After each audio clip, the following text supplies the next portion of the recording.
fight once more for the glory and prosperity of their people.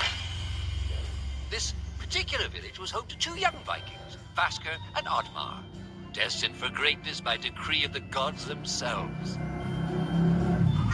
Unfortunately, the gods did not tell them of this plan.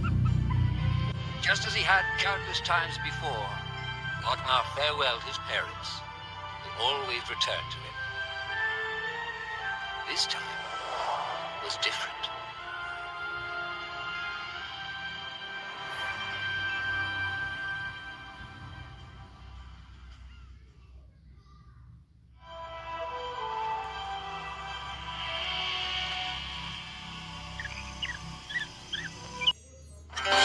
Years passed, and the Viking warriors continued on their pillaging voyages and grew ever richer.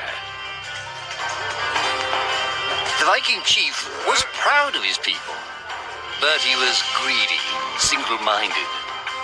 He wished to expand his village, regardless of the consequences. The chief despised Oddmar.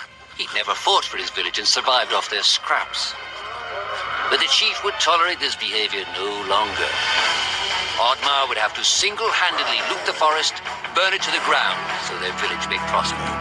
And if he refused, he would face the same fate as his old friend Vasker. After being ridiculed by his village, Oddmar ran home to his hut.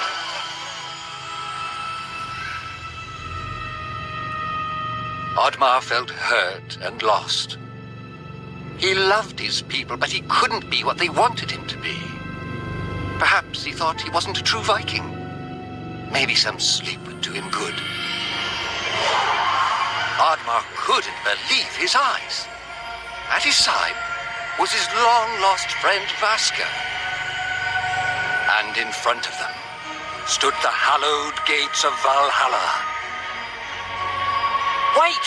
cried Oddmar, as his old friend stepped into the light. In front of Oddmar appeared a strange apparition, a forest fairy. She condemned Oddmar's selfish ways and his squandered potential.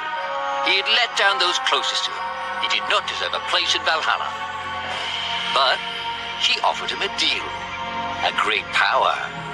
If used correctly, perhaps he could earn his place in Valhalla, but at a price. Oddmar woke up with excitement. What a strange dream. It felt so real. And how did this pouch get here? Was this what he saw in his dream? He looked inside the bag. A mushroom?